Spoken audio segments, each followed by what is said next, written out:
I'm a retired school psychologist, and helping people was my thing. I was very independent, thought I could take care of myself. I fell, and I had to have Meals on Wheels. After my stroke, when Meals on Wheels started, I was on the other end of the stick, so to speak. Meals on Wheels coming to my door as someone who's housebound, having someone check on me, assures me that I'm not forgotten. Meals on Wheels has given me a mode of freedom that I wouldn't have otherwise. We're the clients. We are the clients. We are the clients of Meals on Wheels. America, let's do lunch. 1 in 6 seniors faces the threat of hunger, and millions more live in isolation. Drop off a hot meal and say a quick hello. Volunteer by donating your lunch break at americaletsdolunch.org. Welcome to another episode of Spotlight ETSU. I'm your host, Kenneth Medley. As you can tell, we are not in the studio today. We're enjoying a nice, beautiful day outside in Northeast Tennessee. And we're going to be talking about burning some wood with electricity. It's a real interesting subject. We are joined by Brenden Bohannon, ETSU graduate. Yep. Thank you for being here with me today, Brenden. For sure. Well, thank you for having us at your lovely home. You guys are welcome. Tell me about yourself a little bit. Where did you grow up? Sure. How old are you? And what was life like for young Brenden? I'm 35, and I was born and raised in Jonson City. Used to spend summers in Florida after my parents got divorced, so got a little bit of exposure there, and spent a little time in North Carolina here and there. I went to university school, 1st through 12th grade, and then went to ETSU for my college experience and studied physical education K through 12 English literature. So you are a true Jonson City local I am boy. A native. I am a native Appalachian American. Yeah, native Now, Jonson City. I've been to bigger cities, and I like the experience in Jonson City. You know, it's very, there's everything you want to do is right here. You know, you've got great restaurants, you've got shopping, you're close to like Asheville, Knoxville, Chattanooga, places like that. Atlanta's not too far a drive. But at the same time, you know, you're in an area that's a low crime area. It's very nice. Everybody's friendly, and you know, it's we get all 4 seasons, which is great. I love that. So. And tell me, what was life like for you growing up? Were you, middle class, lower class? Middle class-ish, I guess. I don't know. Dad did drywall, and Mom is, for most of my life, worked for the First Tennessee Human Resource Agency, and then she's an ETSU graduate as well. And her degree was in history. She got a master's degree in history.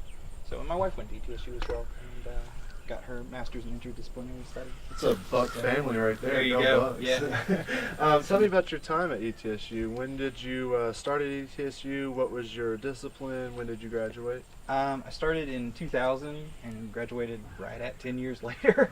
So definitely a slow pace going through there. And honestly, I spent that time living life. I used to coach mixed martial arts and have a black belt or a master rank in, have to think about it these days, 6 different martial arts. Coached amateur and professional fighters as well as recreational students and things like that. And did that from literally the time I was 15 until actually the first of this year. So 20 years. Wow. So and yeah. You and can burn wood and beat people up. I'm friendly. So yeah. But and that was a fun experience. You know, I got to work with people all the way from the local scene up to the UFC, coaches and fighters and people involved with Ultimate Fighting Championship, and that was a really cool experience. And I married my wife Joy, and we had my little boy Cormac, and I kind of just got to where I didn't want to travel every weekend doing that, and I'd rather spend my evenings instead of teaching, spend them at home with him and her, and found out that made me happy. And so last year, actually right about this time, my mom had saw a television program, and they had done some electric wood burning and on a tabletop. And she's like, "Hey, do you think you should do this and not get killed?" And I'm like, "I don't know, I'll find out," right? So I started researching it or whatever, and shortly after that, my grandmother passed away, like right before Thanksgiving. And so I started doing this, and I guess, used it as an outlet and a way to, not think about things so much. And it turned out to be something I really, really enjoyed, and it stuck. And so I dove headfirst into woodworking starting last year, and went from, just being able to electrify things that I found and sanded down to being able to make and create things and now I make tables and do traditional joinery as well as modern joinery. I hand carve bowls and spoons and cups and make mallets and all kinds of stuff. You got some really, really nice stuff out here for us to look at. Were you into art as a child, or was it art something you came to, For or me, do you consider this art? It is definitely art, and especially in this day and age where anything you want can be made by a factory. But people don't do that anymore. Like, for instance, there's a piece down there I did, and it's done all with chisels and hand tools. And so, you ask the average person, hey, make me a bowl with these chisels and hand tools, make it smooth and make it usable. They can't do that. And so that appealed to me, and just like, I guess the same way martial arts always appealed to me, being able to take care of myself. And the art that I was involved in wasn't so much visual art or creative art, but movement art. So I did mixed martial arts, I did break dancing, danced professionally in 2 ballets. So wow, you really are a man of all trades. Movement always impressed me, and I always enjoyed movement. And I've been able to take that motor control and those movement skills and apply them to making things. And I really have found that I enjoy that. So it's the same kind of, I guess, interplay I would get wrestling another person, like getting to guess what they're going to do and stuff with the grain and the wood and things like that. Because a lot of times the wood just tells you what to do with it, and you just listen to it and you make something pretty. That's really poetic. I like that. So when did you start getting into the woodworking? Last November, so literally a year ago. Wow, you really haven't been doing this. When I say I dove in head first, I meant it. And I've always been, I guess, like when I start something, I just voraciously attack it any way I can and try and learn every single thing about it. So I made some friends in the community that build and make furniture and do different things, and took the opportunity to learn literally everything I could from them. And so my dad did drywall when I was a kid, and built houses and did mechanic work and everything else, and he could do anything like this. And one of my big regrets is not picking up those skills from him before he passed away, and just being more involved in that.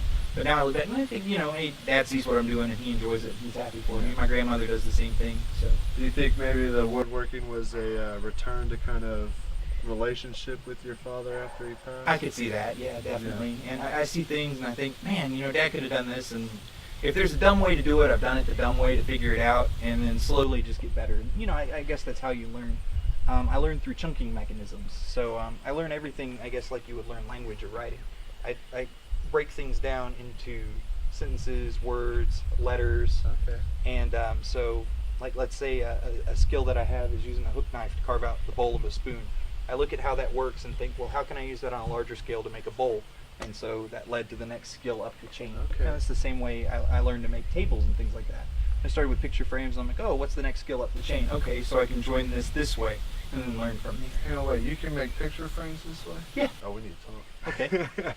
Okay. So tell me, did you meet your wife at ETSU, and what does she think about the whole process since you've only been doing it a year now? I actually met her at my gym, and Okay. she had, at the time, her roller derby team and her rugby team had been coming by and doing conditioning, and we talked a little bit and just started talking then, and then a little later on down the road, started talking more seriously, and then went on a date and just kind of went from there. So, Nice.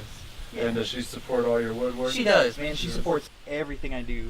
Joy is the best thing that's ever happened to me, and she's always right there for me and always there to give me any kind of opinions or help me out, and gives literally some of my best suggestions and inspirations. So.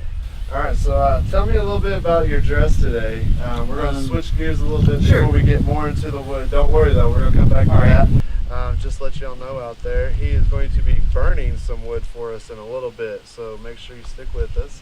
What are you wearing here today? Well, I am wearing a kilt because it is 85 degrees out here and it's really hot. But for me, a kilt is day-to-day wear. It's probably the most comfortable thing you're going to wear. I also run the Tri-Cities Highland Games and run an organization called Tennessee Highland Heavy Athletics, and we promote traditional Scottish Highland heavy athletics. So, I'm Irish and Scottish descent, so it means a lot to me to be able to do that too, and I really enjoyed that and getting to be a part of that community. How did you get into that and learn about that? I went to a free workshop one day, and they were like, oh yeah, come learn to do this. I'm like, oh, I'll give it a try, sure, why not? And I loved it. Like day one, I was like, this is awesome. The thing that hooked me, there's an event called caber toss, and you take basically a log, anywhere between 14 and 20 feet long, and you try and turn it 180 degrees. And it's strength, balance, explosiveness, skill. And so it was just fun and challenging. So I spent literally all day trying to figure out how to do that, and all day the next day. And then from there I was hooked. Nice. And are you the one that have brought these Highland games to Jonson City? Or? There was an organization that had some very small Highland games that were limited in scope. And so what I did was I said, I don't want them to be limited in scope. I want us to have games where athletes will come from all over. So when I formed the organization, I got my own sponsors, did everything myself, brought in registered judges, learned to be a registered judge, and got registered and certified weights, and registered and certified equipment. So any athlete from anywhere in the world could come, and their numbers would count internationally if they wanted to go to world championships or something like that. And we actually had several of the athletes who come and throw at my games compete at the Masters World Championships this year, and one of the athletes who's been coming to my games is going to the Lightweight World Championships. I was one of the first games in the Southeast to have a lightweight division. We're one of the first games in the Southeast to consistently have women's and women's masters divisions, and we were one of the first games in the Southeast to have a competitive children's division with registered weights for children up through teenagers. So that's really awesome. like I said, when I dive into something, I dive into it all the way. So. Yeah, do you ever have time to sleep? No. Okay. No, and I've got a 2.5-year-old too, so so when I do get really to sleep, don't it's like sleep. fighting a drunk octopus. So Yeah. you know, I just take sleep when I can get it, I guess. What does your 2.5-year-old think about your woodworking? He and loves stuff? it. He'll pick up the hammers. He loves to play with hammers and spoons and stuff. He'll pick up a piece of wood and a sanding block, and I'm like, "What are you doing, buddy?" And he'll say, "Carving spoons." And I'm like, "Oh." So he's my little buddy. His name's Cormac. Cormac. Where'd you come up with that name? I've never heard that before. It's Irish Gaelic. My name, Brenden, depending on which derivative you come from, means little raven, and Cormac means son of the raven. Oh, okay. So A lot of that's my little heritage and boy. history Yeah, into it. yeah. So and I was really happy to get him, you know, to have him. And it was kind of a difficult pregnancy for my wife. And when he got here, you know, he ended up being an emergency C-section. She had a rough time of it too, and we just got really lucky. And so she was happy and healthy afterwards, and he's happy and healthy. When we brought him home from the hospital, he was under 5 pounds. And now he's in the 97th percentile for height and weight. He's a monster. Congratulations. So, yeah. Big old beast. He's my little buddy. Wow. So we're going to be getting back to the woodworking here in a few minutes. And we got about 30 seconds left. We're going to take a short break. And then you're going to come back and show us how you do this, right? You're going to show us your process. Just tell me, what is the contribution that ETSU has given to you in the last 30 seconds before our break? Just to help push you and drive you forward to get to where you are now since you've graduated? I think one of the biggest things I got out of ETSU was interacting and being, you know, people skills. And so I learned to be a good writer there. And I really got to hone my love for physical movement there. You know, I got to work with dance classes and physical education classes and things like that. And also there was, at the time, a really thriving martial arts community there.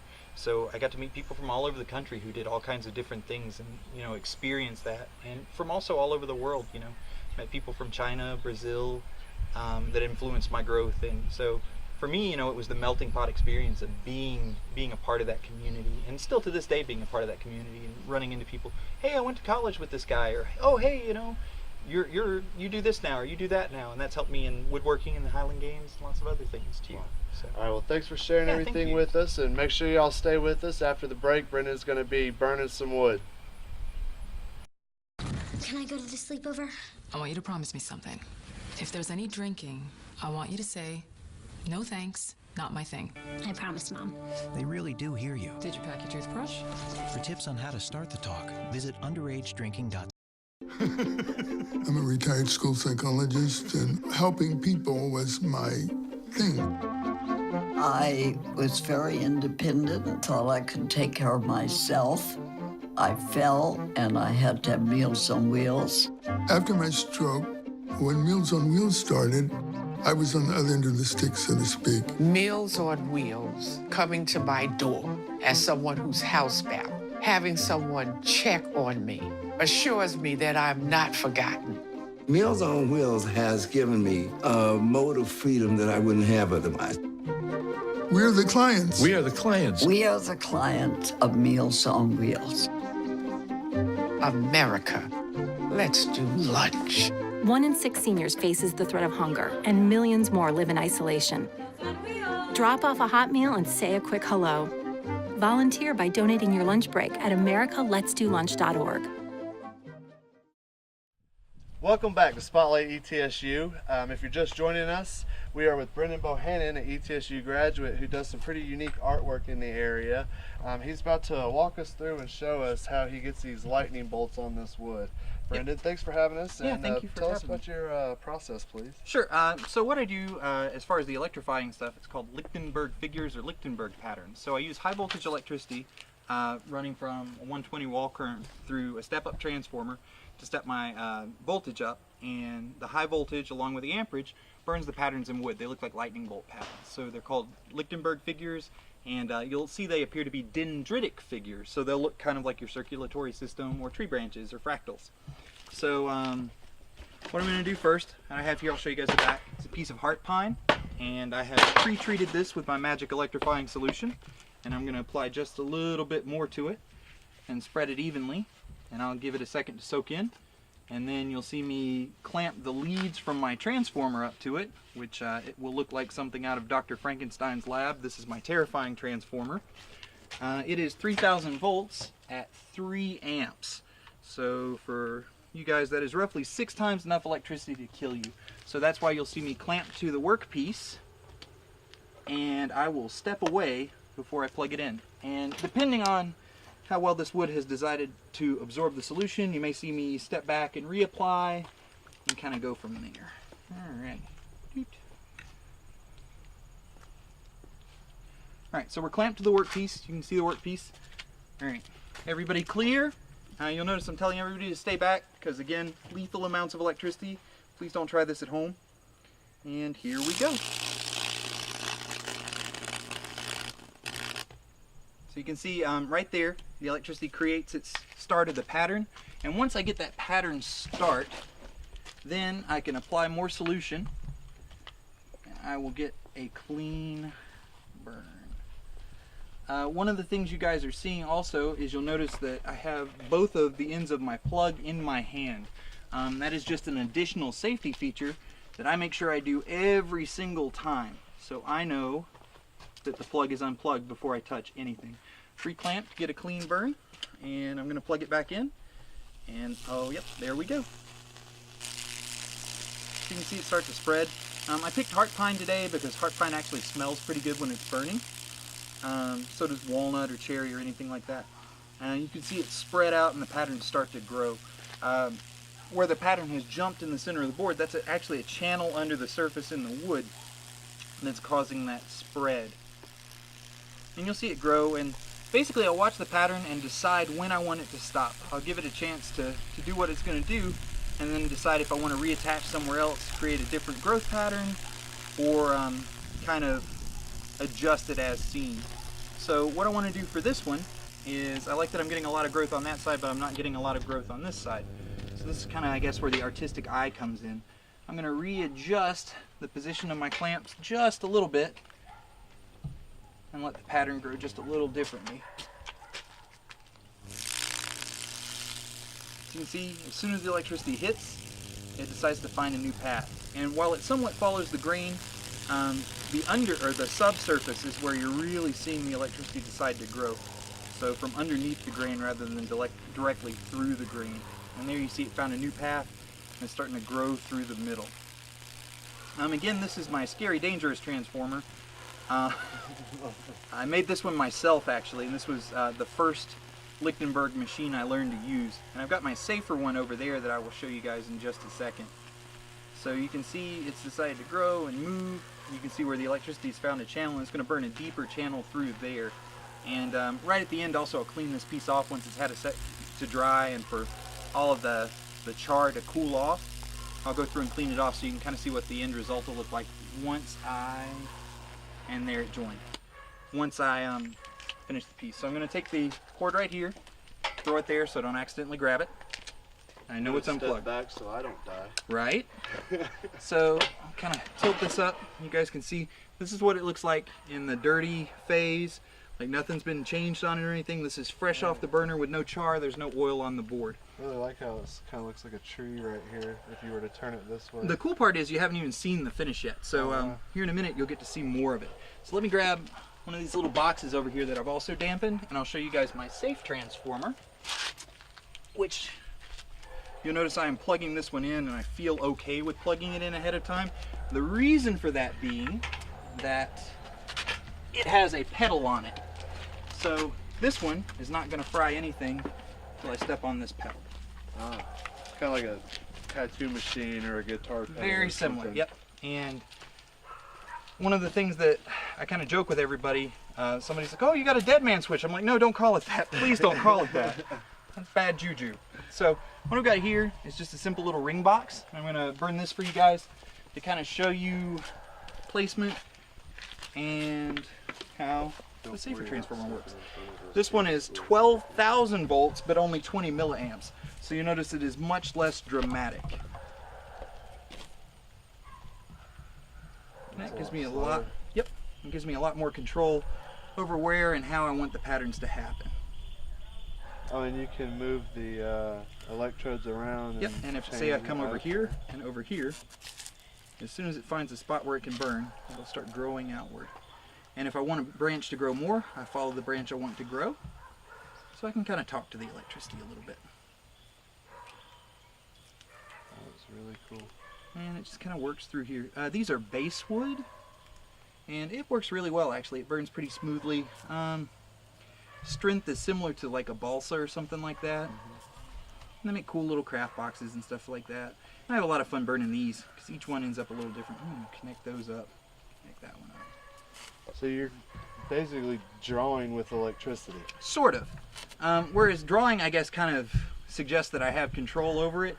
I'm really just picking a base and letting the electricity grow. Yeah. So it would be more similar to maybe planting a seed and watching the seed grow when all is said and done. So I plant the seed at the spot in the earth I want it to be, and the tree I get in my yard is kind of picked by it. So I'll move this so you can maybe see that a little better. And it's just growing outward. And then, there it goes. I'm going to get a little burn on this side, a little burn on the front, and a little burn on the other side of this box. So you guys can kind of see that. This is the same process. These that I would use if I was burning a spoon or something like that. If I'm doing a dinner table or an end table or something like that, I use the larger transformer for larger surface areas. And I mean, it's not to say that I couldn't do a table with this. It would just take like a week. Whereas, you know, I'm probably doing 8 square inches a box in the time we're doing right now. And I'll admit I'm kind of hurrying a little bit, but I want you guys to kind of get to see the final result too. So here in a second, when I'm done with this, I'll talk you guys through what it looks like when I actually wash the surface of the piece off, and you can see what the final burn looks like. A lot of the char actually gets taken out of it, so it becomes more clear and crisp. And then the process after that, I would either oil the pieces. I finish most of my pieces with walnut oil, or some pieces get some stain or some acrylic wood dye. And is that how you get the red pieces? Yep. Yeah, I've got a red one and a purple one over there that my son actually painted. So I turned him loose with wood dye and said, here buddy, do whatever you want. And he did those, and those are normally hanging up in my kitchen. Oh, okay. So my little guy did those. Take a look at them.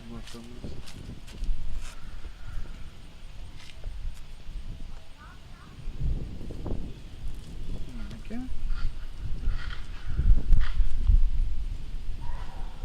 That one's kind of growing through, and I'll put some on the back here too. Give it just a little more. Come back here. Tried to run away from me. I like how this one's growing up the side. Yeah, yep, right up that end grain. Yeah. For anybody who was listening to how scary dangerous the other transformer is, this one is still dangerous, but not nearly as dangerous. This one is again 12,000 volts, but only 25 milliamps. So much, much safer overall. It arced a little bit. You saw it chase and jump. It's also the same kind of setup. Transformer like this would be like a Jacob's ladder or something. You can see that. So, safety. Yep. Let me unplug this, and I'll kind of show you guys the piece once it's washed. And then I'll show you one that's finished and oiled too. Kenneth, if you would grab the yellow cutting board over there on the far right, I can show that one when it's done. Yeah, that one's been oiled and everything. So what I'm going to do now is just take plain clean water and a brush. You can just sit that one over there, it can't hurt it. Plain clean water and a brush. Let me make sure that anything electrical is slid out of the way. Plugged it out of the way. We don't want an accident today. So I'll just apply some water.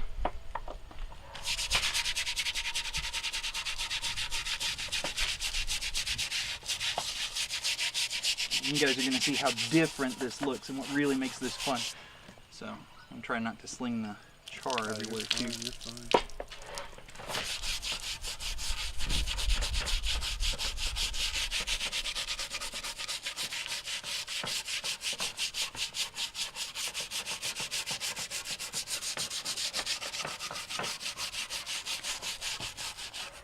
Alright, rinse that in and then I'll get this handle side. There's that. And do the same thing down here. Again, this is heart pine. This is reclaimed heart pine. One of the cool things about heart pine is you can't cut it in the U.S. anymore. It's kind of endangered. So any of the heart pine you find is going to be reclaimed. Repurposed. Yep. And the density of it is amazing compared to normal pine. And it's beautiful too. And now you can see kind of how the patterns have come out in that board and kind of grown through. This is where I was talking about it being thicker there. You can see it flaring up in the video, and then you can see just where it grew, and then once I reattached. This cutting board will end up having the edges sanded down a little bit, and then I'll put some oil on it, and it'll end up being a finished product. Here you go. Thank you. No problem. Like this one. So this is also pine. This one's a yellow pine, because some people prefer a softer cutting board. But it's yellow pine, finished with walnut oil. And then there's the other side of it. So just a functional side and a decorative side. You do bowls and spoons. Bowls, and all spoons, kinds of stuff. wall pieces, kitchen tables, end tables and stuff, chairs. I've done knife handles, I've done a gun stock. So all kinds of different things. And here's that little box the same way. You'll notice the transformer doesn't get quite as, the safe transformer, quote unquote, doesn't get quite as much char. So while you get a little bit clearer idea of what you're going to get at the end, it'll still look so much crisper once we clean this out. As far as like making a mess or anything, the solutions I use, you guys see me just knocking this stuff out right on the ground, are completely safe. They won't even damage my yard or the plants or anything. So I'm not pouring anything disgusting into the environment. That's also why I like to use natural finishes and things like that. I'm not a big fan of poly or any commercial finishes. I would much rather use walnut oil or even mineral oil sometimes, but usually walnut oil. Brenden, that's about all the time we have today at Spotlight ETSU. Sure. I want to say thank you very much for having us here at your home, for showing us what you do. If people want to go online, find your work, where can they find you at? You can find me on Facebook as Electrified Wood Artisan. You can also find me on Etsy as Electrified Wood Artisan. Generally, just check my Facebook page first. Give me a like if you would, I'd really appreciate it. I have videos of me burning other stuff, a lot of the things I've made, both electrified and non-electrified, and I'm always glad to answer questions as well. And I do demos for schools and stuff like that. So really anything you need, just hit me up on Electrified Wood Artisan on Facebook and we can go from there. And thank you very much. There you go, folks. Thank you all very much for joining us at Spotlight ETSU. I'm your host, Kenneth Medley. Make sure to join us next week.